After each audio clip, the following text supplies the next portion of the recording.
Shalakaya Chakshurunmilitan Yena Tasmai Shri Gurave Namaha Nama Om Vishnupadaya Krishna Preshtaya Bhutale Himate Bhakti Vedanta Swami Niti Namine Namaste Saraswate Deve Gauravani Pracharine Nirvishesha Shunyavadi Ashat Deshatarine Shri Krishna Chaitanya Prabhu Nityananda Shri Advaita Gadadhara Shri Vasadi Gaura Bhakta Vrinda Hare Krishna Krishna Krishna Hare Hare Hare Rama Rama Rama Hare Hare.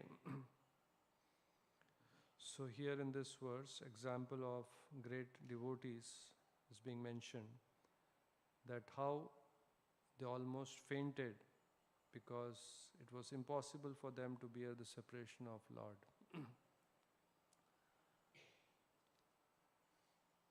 And then Prabhupada in the purport mentions that who has ever contacted the Lord by direct communion or otherwise can leave him for a moment, cannot leave him for a moment. That is the attitude of pure devotee. So today I'll share with you a few wonderful examples from the life of Srila Prabhupada, which demonstrates that Srila Prabhupada also was in direct communion with Lord Sri Krishna. Not sometimes, always. In the initial days when Prabhupada came to the US, as we know, he was downtown Bowery, he was all alone. And it was Gaur Purnima day. And imagine Srila Prabhupada, the previous Gaur Purnima and all festivals, all important occasions being in Vrindavan, in Radha Damodar Mandir. Always chanting. Next to him is the Samadhis of Goswamis. So Srila Prabhupada is in America, he is all alone. This was the initial days, no devotees. So Srila Prabhupada is feeling that, oh Lord, I am all alone. Today is Gaur Purnima and all the devotees in Mayapur, in the Vrindavan, they will be celebrating. And then he says that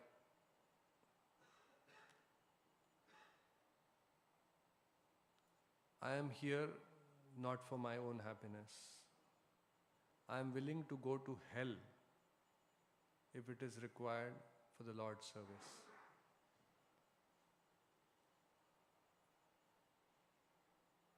I have come here because it is required to spread the message of Lord Sri Chaitanya Mahaprabhu. And I don't mind going to hell to execute this task. So this is an example of how Prabhupada was always connected with the Lord, always in communion with the Lord, always thinking of the Lord, always missing the Lord. Even though he was in America, he was in direct touch with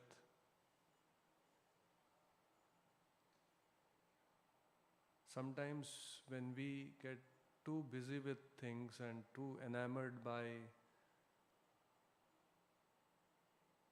comforts, some luxuries, some material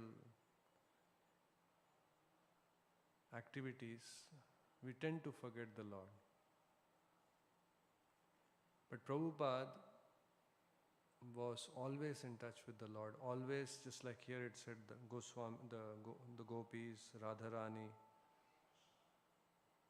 they were always missing the Lord. Once Srila Prabhupada in Los Angeles, and it was raining those days, quite dark sky.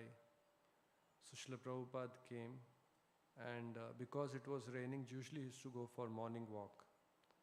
So 3-4 days he had not gone for morning walk. And one particular day in the morning, it was quite evident that sun is bright in the sky, shining. It's not going to rain. It's a bright day. And Prabhupada decided with his disciples to go for a morning walk. So the lady the devotee who was in charge of cleaning Prabhupada's quarters, she thought it's a good opportunity to do Maha-cleaning. Because Prabhupada has gone for a walk after many days and it's bright sunny day. And he would come back 45 minutes, 1 hour, so she has enough time. She started cleaning, and Maha-cleaning means you remove all the things. You don't just clean, you put the table aside, you remove the carpet, you remove the chairs, practically, displace all the items and so that you can clean underneath all possible areas which generally gets missed out in normal cleaning. So this Mataji was busy cleaning, and then suddenly she sees in 5 minutes Prabhupada is back, walking up the stairs. She got shocked, she got panicky because the whole room was not in a good shape. All the items scattered, all the items moved.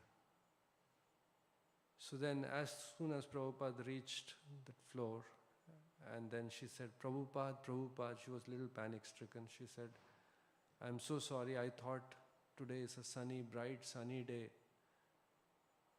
You will come little later. So Prabhupada looked at her. Now these all are small expressions, small sentences, but this shows what's going on in the consciousness of Srila Prabhupada.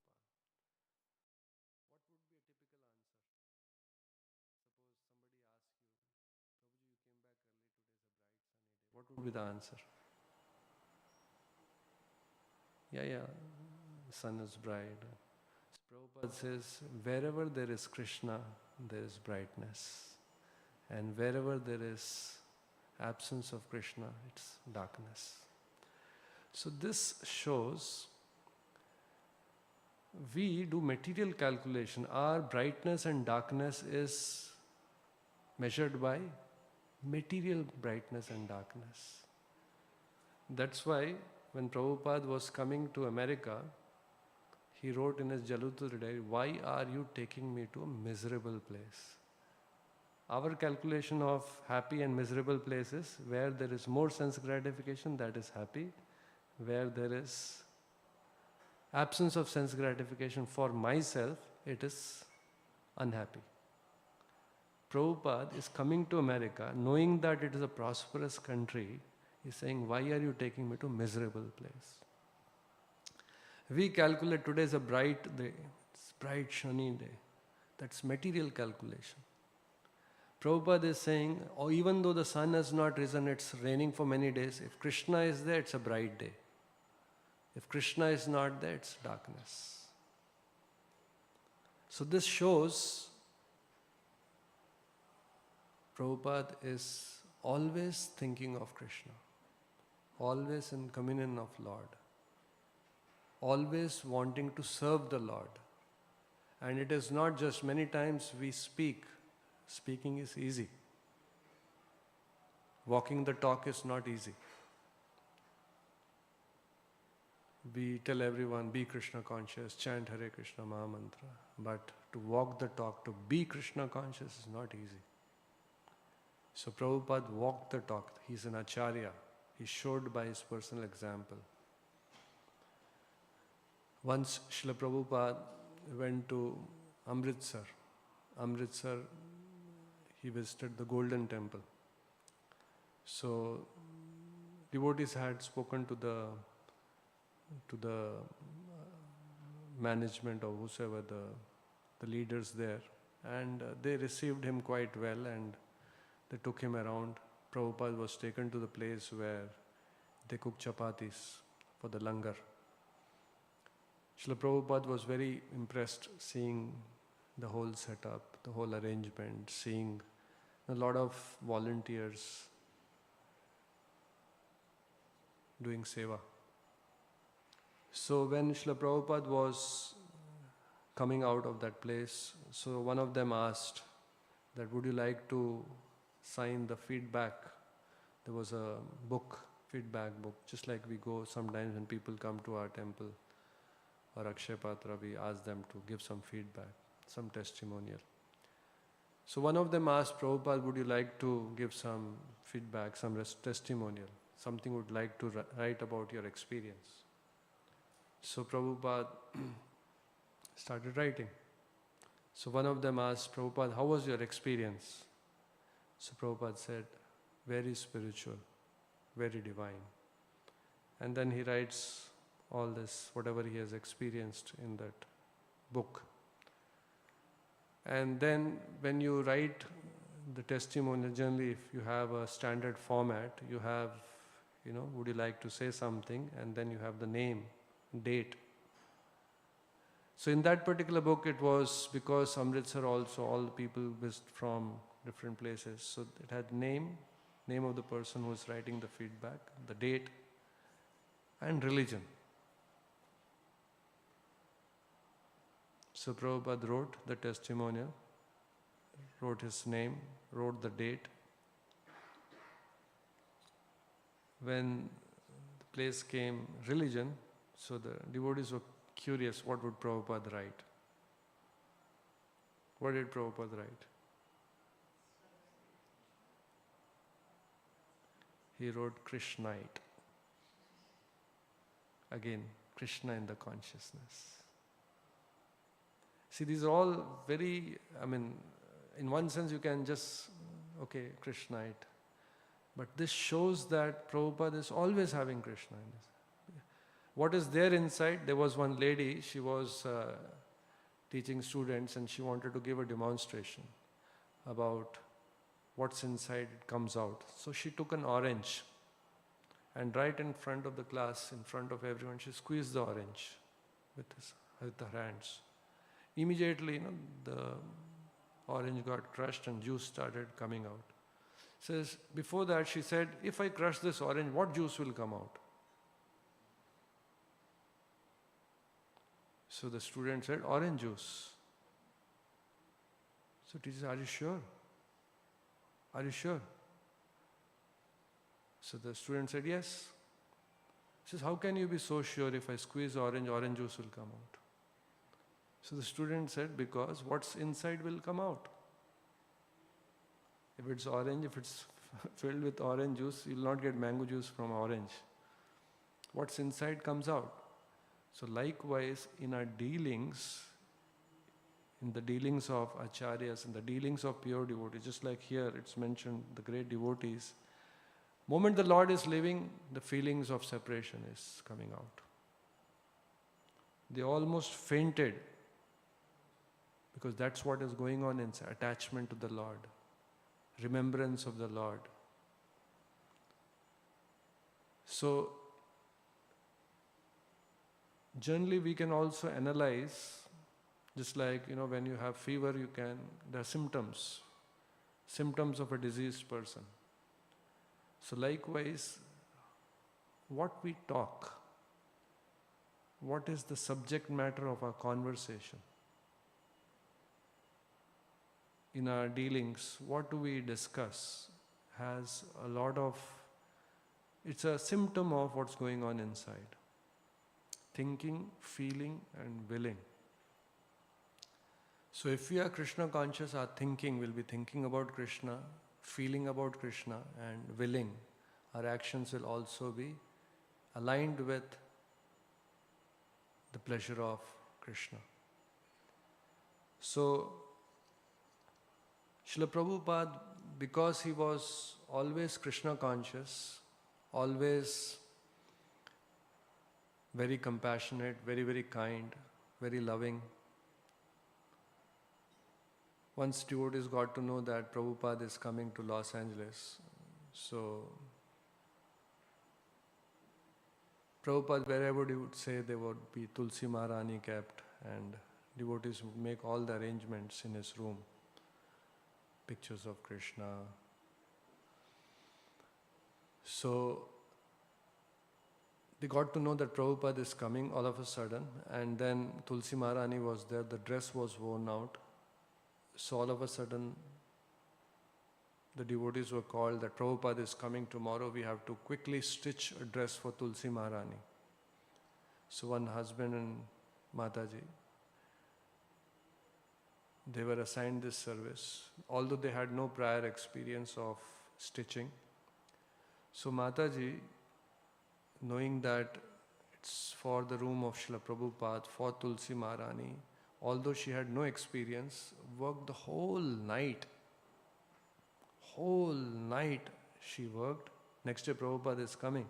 And morning somehow managed to finish stitching the dress for Tulsi Maharani. And in the morning she went to the devotee who had assigned them that service and said, Prabhu, I have finished this dress. So moment the devotee looked at that and said, oh nonsense, what have you done? What have you done? She started scolding. Prabhupada will be so displeased. See how ugly looking it is. It's for Tulsi Maharani. So that devotee, that Mataji started crying. Now there's no time to even replace, to stitch another dress. Sometimes, you have time, you can always, you made a mistake, you can always rectify it, you can make another dress. So this Mataji crying, what have I done? Started cursing herself and started crying, weeping. And then next, after 1 hour, Prabhupada comes in.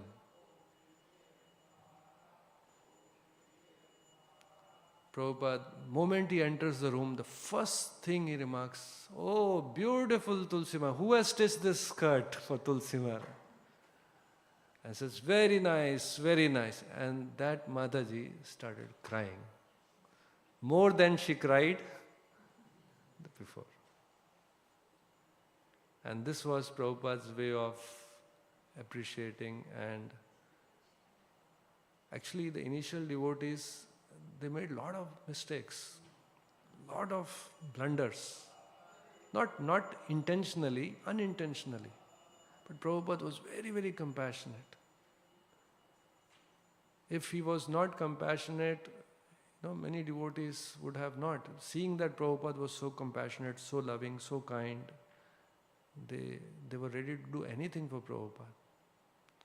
The first initiation ceremony, Prabhupada told the devotees, because here we have idea of homa, yajna, we know what is fire sacrifice. Imagine somebody who has not heard of yajna, somebody who has not seen a homa. So Prabhupada told, today we are going to have initiation ceremonies, and the devotees who were supposed to get initiated, they were all ready. And so he explained to them what arrangements have to be made. We'll have a kunda, we'll have fire sacrifice. So he gave detailed brief about what all arrangements have to be made. And then initiation was supposed to happen at 9 in the morning. And 8:30, 8:45 Prabhupada walks into that hall where that initiation is happening, and he's seeing everything is, no arrangements is done properly. So Prabhupada got very angry. He says, where are the fruits? I told you to arrange fruits for the offering, for the yajna, fruits. Where are the fruits? So devotees also began, I'm Prabhupada, we'll arrange. So one devotee went quickly, looking for fruits. And after 10 minutes, she comes back with a plate cut of fruits, cut fruits for the yajna. He cut the fruit and brought in 10 minutes. So Prabhupada got even more angry. You see, Prabhupada, as I said, was very compassionate, very loving, but again, wherever chastisement was required, he did that to correct them, to rectify them.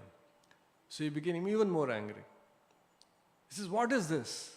I'd asked for fruits. Fruits have to be full. So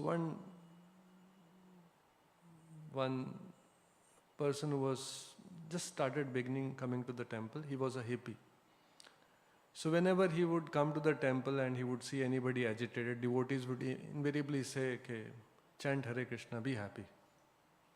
So that devotee, that person came to Prabhupada, seeing that Prabhupada is upset, he said, chant Hare Krishna and be happy. So Prabhupada took his japamala and started chanting. Just imagine, Prabhupada has come all the way, he is teaching everyone, he is Jagat Guru, and one person is coming and says, chant Hare Krishna and be happy. Prabhupada says, yes, Hare Krishna, Hare Krishna. So the more we hear about Prabhupada and his Leelas, the more we understand that how Prabhupada was not an ordinary personality, ordinary devotee. Although sometimes, when things are very easily available, we lose value. Just like here I see, everything is there, but then if you need resource, volunteers, or maybe for that matter, somebody to help you in some construction, it's scarce. In India, it's so easy. No shortage. So, but once something is easily available, you don't value. So Prabhupada also, he was with us, he mercifully interacted with the devotees, but he, just like Krishna, came and acted like an ordinary human being. Avajananti ma mudha manusham tanum ashritaha. So even Srila Prabhupada, that's why they say Vaikuntha man, although he came and dealt with us, as if, he was a grahastha man, he had a family, he had a wife, and he came to Krishna consciousness. But actually not. He was fully transcendental, he was always Krishna conscious, he was a pure devotee of the Lord. And the demonstration is that whomsoever Prabhupada touched, they took up Krishna consciousness. There was transformation in the heart, that feeling for Krishna, that I have to surrender to Krishna, I have to become a devotee of Krishna, that came about. Once Srila Prabhupada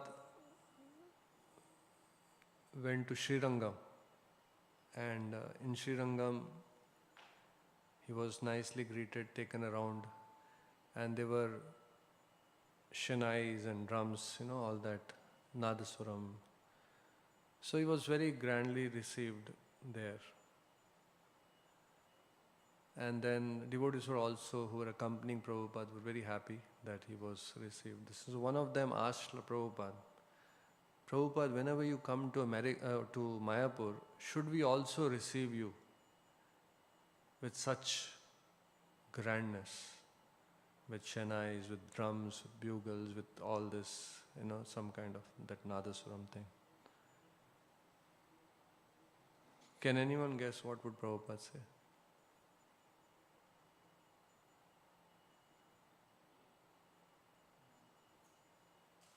Out of humility, what will we say? Not required. Not required. So Prabhupada said, yes, it should be grander.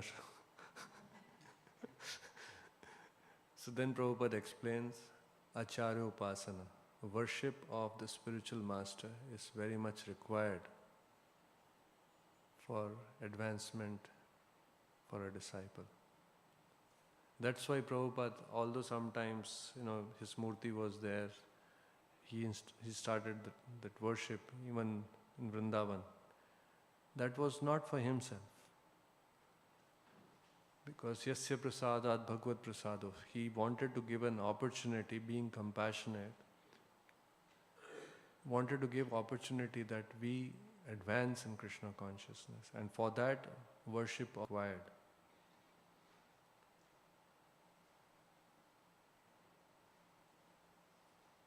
Unfortunately, there are many pretenders, there are many bogus gurus, there are many people who are posing as saintly people, and hence people are little skeptical of worship, because we also have examples of people who were worshipped but later on they were involved in some scandals. Even in India, many godmen, not necessarily ISKCON, they were having big following, lakhs of people following, and then they were embroiled with some scandal, they were in jail. So people, then their faith shake. But Srila Prabhupada, when a pure devotee is worshipped, it is good for that devotee, because if Guru is pleased, Krishna is pleased, because he is the manifestation of Krishna's mercy. So, Prabhupada has so mercifully given us the morning program. Madhupur Prabhu in one lecture he was talking about, this is a very interesting thing which I am going to share with all of you.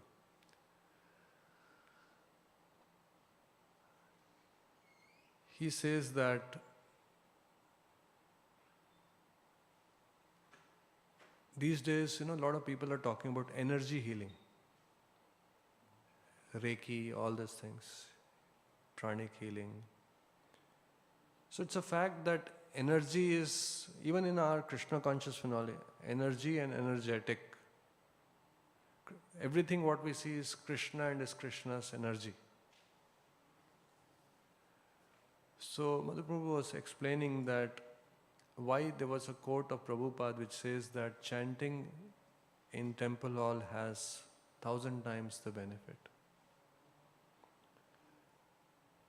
So he says that, in the temple hall, Krishna is being worshipped, Krishna is being glorified. Krishna bhajans are going on, kirtans are going on, morning we come. So this place is spiritually charged. That's why many times in Bangalore also, although it's a crowded temple, a lot of people are coming, but whosoever sits for 15-20 minutes, half an hour in the temple says, I feel very peaceful. Although materially speaking it is not peaceful, because a lot of people are coming and talking and a lot of activity is happening. So what they experience is a divine vibration, spiritual vibration, spiritual energy, spiritual force, which Bhagavatam also talks about, internal energy of the Lord. So this place where Sankirtan happens, the temple hall, where devotees sing, devotees chant, you see, we all chanted in the morning. This place is filled with spiritual vibration. So we should all try our best that whatever rounds, maximum number of rounds we chant in the temple hall. Prabhupada also says chanting in the temple hall has the effect 1,000 times multiplied. This is because it's a very divine, sanctified place. It aids our spiritual practices. This is no way to say that other places in temple are not sanctified. Temple means a place where everything is happening for the glorification of the Lord. So in that way, everything is divine. For sure, it is definitely, the vibrations are very spiritual compared to, outside. Madhaprabhu also explains that you have no option. Either you have to be under 3 gunas, 3 modes of material nature, the energy, or the divine spiritual energy. So the more we associate with the Lord, chant the names, chant this thing, we come in touch with the divine energy, the internal energy of the Lord. And it touches us, it purifies us. The more we are in fire, the more we are in touch with the spiritual energy of the Lord, the more we get spiritualized. The more we go into the 3 modes, the more we get part of the 3 modes of material nature. So Prabhupada very nicely explains Just like here, the Radharani, the great devotees, they are completely almost like fainted because Krishna is leaving, fearing the separation of the Lord.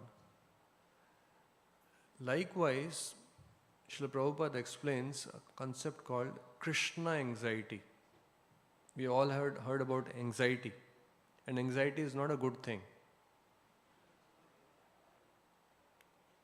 Generally, people, those who are too much in anxiety, they come to the temple to, for some peace of mind.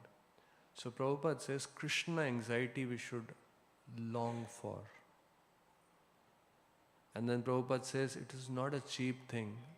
Just like Rupa Goswami says, if lolium, if you get somewhere, you have to pay any price, take it. Likewise, Krishna anxiety. It's not a cheap thing. What is Krishna anxiety? Anxiety for Krishna. Anxiety for Prabhupada. Anxiety for myself, it is material anxiety. What will happen to me? What will happen to my future is material anxiety. What is Krishna anxiety? How can I chant my rounds and please Krishna?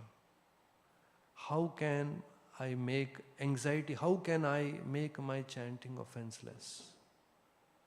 How can I distribute more books for pleasure of Srila Prabhupada? We get the opportunity to do deity worship. How I can do it nicely? That anxiety, that fear that I should not commit offenses, it's good. I should not get late. I should not do any aparadh. That anxiety is good, and that is called Krishna anxiety.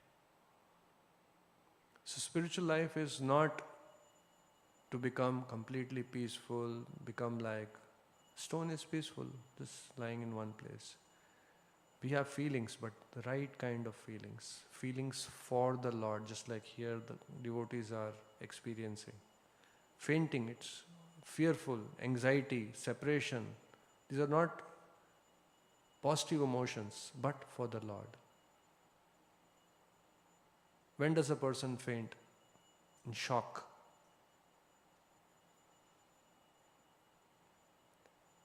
So, we should understand spiritual life. Prabhupada has given great, even deity worship, very punctual. Anxiety, it's getting late, and then we are running, sometimes devotees are rushing. It's good. Anxiety for the Lord. And then slowly we learn Krishna anxiety. Then Prabhupada explains that how Yashoda Ma is also anxious about safety of Krishna.